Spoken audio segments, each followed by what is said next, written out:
So I just finished binging HBO's The Pitt over the course of 3 days. Yes, it's as good as everyone says. Yes, you should watch it if you're a mature viewer who can handle scenes of realistic bodily harm and emotional damage. And no, I won't be spoiling anything here. What finally got me to check out the show was a video by Like Stories of Old, where he pointed out the structural similarities between the mass casualty event and the Battle of Helm's Deep. This not only intrigued me, but appealed to my own personal brain rot, which then begged the question, could I run a medical drama as a D&D campaign? To be clear, I have not actually attempted this yet. I have adapted other media into individual scenes or entire campaigns for D&D and other TTRPGs, but this is a theory video about how one could go about adapting the Pit into 5th edition Dungeons and Dragons. I've already done this with Saving Private Ryan, and if you want to hear about the ethical concerns of this approach, go check out that one first. For now, I'm jumping right into how you can turn this acclaimed drama into peak fantasy adventure for your geeky friends.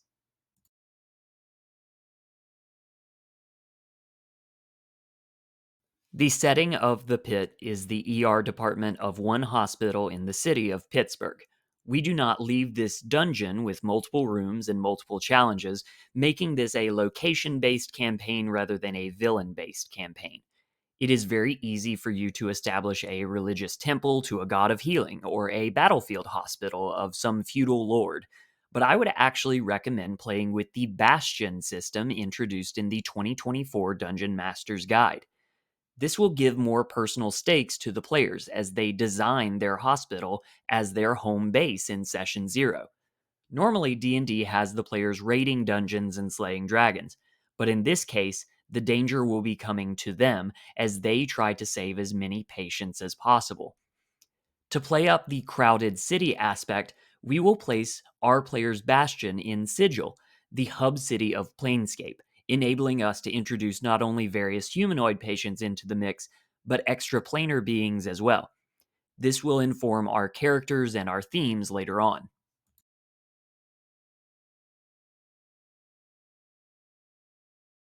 For Saving Private Ryan, I did a scene by scene breakdown transforming the film's script into a campaign guide. For The Pit, there are too many scenes and encounters in 15 hours of runtime to properly cover, and that's kind of the whole point.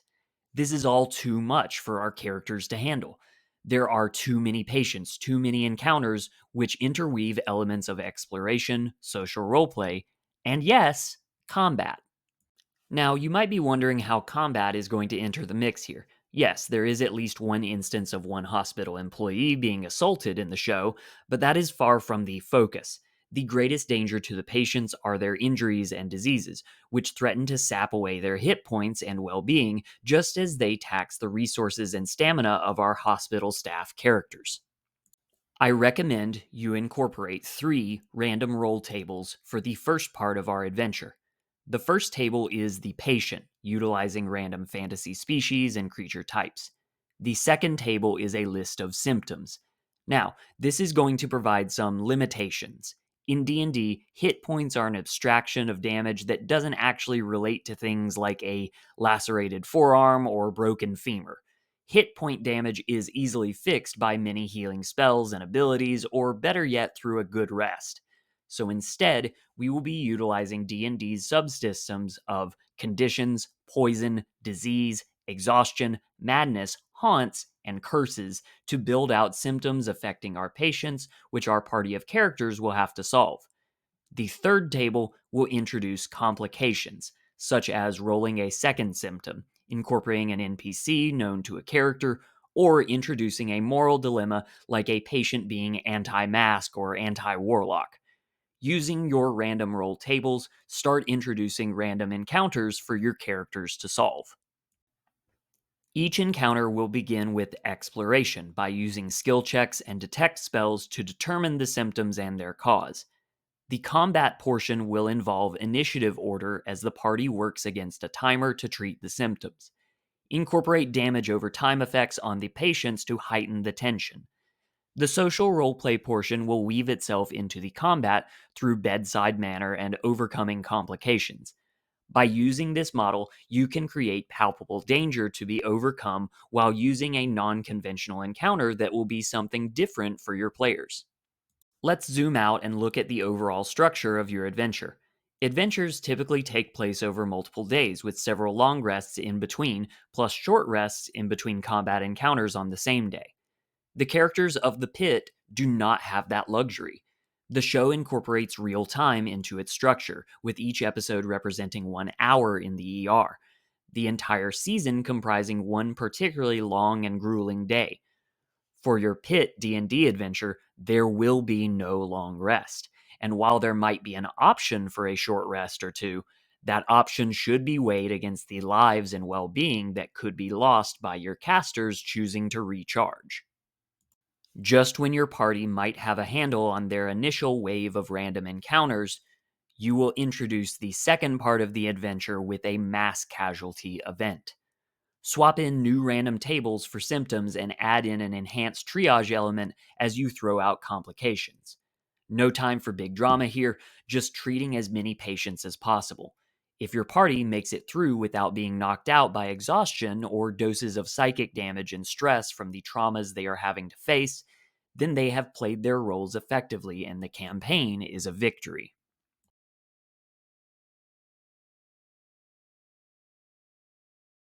Rather than doing a character by character build breakdown that could reveal spoilers, I want to instead look at the possibilities of building a diverse team of healers as a D&D party. When people think of healers in D&D, their minds often go to clerics, who could indeed be said to have the most tools at their disposal for curing wounds, diseases, and the like. But you probably already know that druids and paladins can also make effective healers through spells like Goodberry and Healing Spirit or the Lay on Hands feature. Expanding this idea further, we can see subclasses like the Celestial Warlock or Divine Soul Sorcerer that also get access to healing spells. Bards are also effective healers and could be particularly instrumental with good bedside manner and inspiring their allies on skill checks. Wizards don't have access to healing magic, but I could see a diviner being particularly useful at detecting and diagnosing patients while adjusting dice rolls and using augury to get better results for patients. Artificers have loads of applications with making potions and life saving devices. Monks have their special healing subclass with Way of Mercy, and Rangers have access to some of the same healing magic as Druids, in addition to being able to find magical ingredients and provide therapy animals. Thief rogues are great with magical items and using special kits and tools, which could save a life with a cunning action.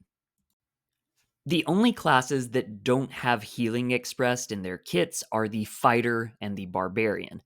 But even there, you could expand on the role of the security officers in the ER. Plus, there are still non magical healing abilities such as the healer feat and proficiency with herbalism kits. This all goes to show that there are many different ways to build your unique healer, regardless of the class, species, and background you want to play with. But let's talk about levels. I typically recommend a lower starting level for your campaign, with levels 1, 3, and 5 being good benchmarks. But we're not concerned with jumping straight into heightened combat encounters here. We instead want to have a lot of healing tools at our disposal while ignoring most of the combat abilities high level characters are loaded down with.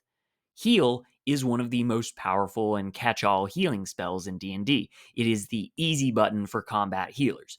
So let's say our doctors have access to it but in a limited supply.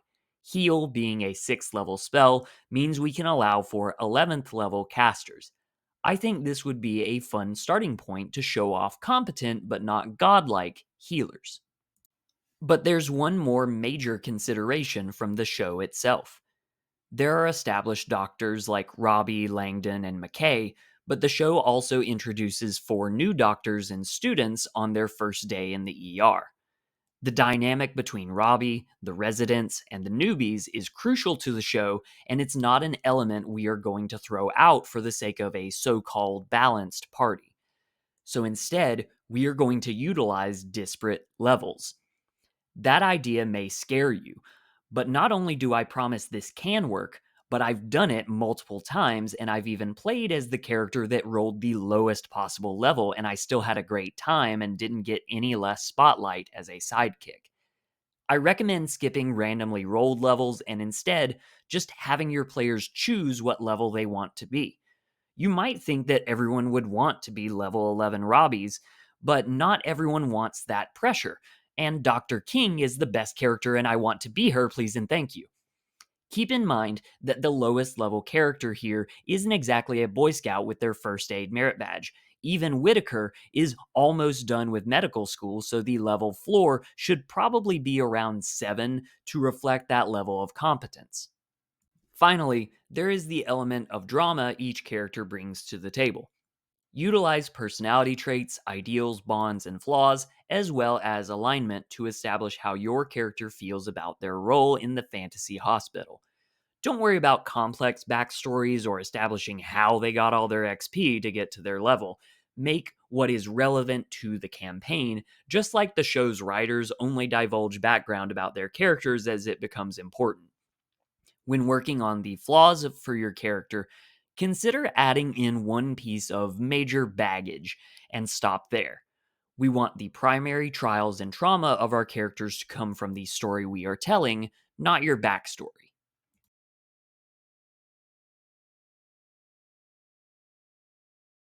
The point of any role playing game should be to allow the players to make decisions within their role, to choose their own adventure, and use the dice and mechanics to determine what fate unfolds as a result of their decisions. Our party of the Pit already has a great deal of agency. They are the last line of defense for the lives of these patients. All of that pressure falls on them, and the patients will live or die based on their decisions.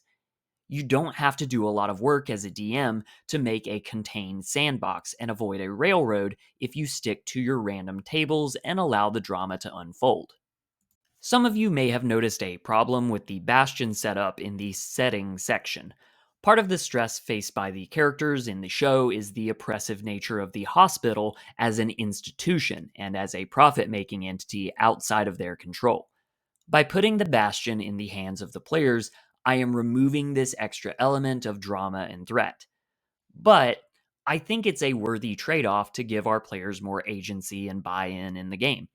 You can take this further by letting your group kit out their hospital bastion in session 0.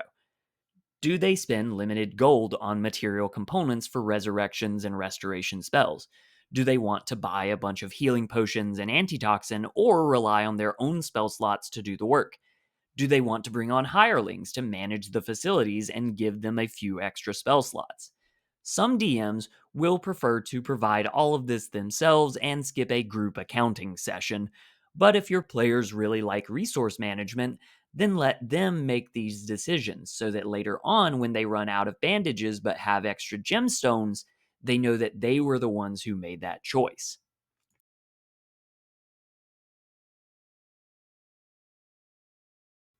A lot of the moral quandaries presented in the show boil down to the ethics of one's own moral compass versus the regulations of the hospital and the wishes of the patient or their family.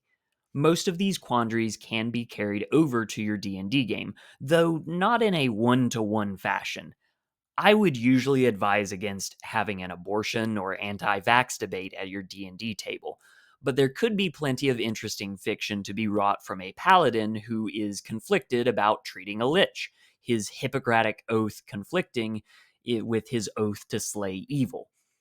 Should the last potion of healing go to the ASMR champion or the sick goblin orphan, both of whom will die in 3 rounds if aid is not given?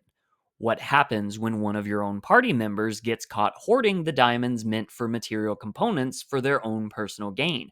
But removing them from the ER would mean more patients die without an extra set of experienced hands. There are countless possible scenarios here, all more or less dealing with the framework of law versus chaos, or the needs of the many versus the needs of the few. For each of our characters, there is also the question of how much one mortal can handle. These characters are not all powerful healers, they have limits. In game mechanics like exhaustion and lack of rest will help reinforce this theme by pushing characters to the limit, trying to get them to give up rather than tough it out. But by persevering and pushing their spell slots and their role playing to the limit, I think they can deliver personal resilience and the fact that you don't need a wand or a sword to be a hero.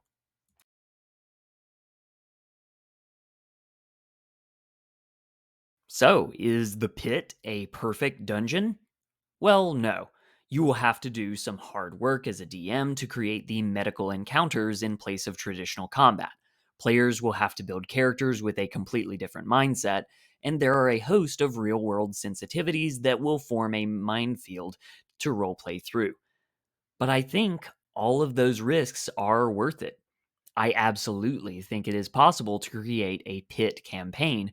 And if you haven't seen the pit, but you like the idea of a medical drama in D&D, trade in the urban environment for a battlefield and play up the humor and party relationships with a MASH campaign. Heighten the melodrama and adult themes while weaving long-term narratives with a Grey's Anatomy campaign. Or play up the medical mystery aspect with even more personal baggage and flaws with a house campaign. All of these things are possible. Think beyond pre written adventures and the traditions of your own table and dare to do something different, even if it's just for a few sessions to mix things up. I think you'll have a great time and you'll tell a great story. Let me know what you think about this idea in the comments. Have a Nat 20 day. Bye bye.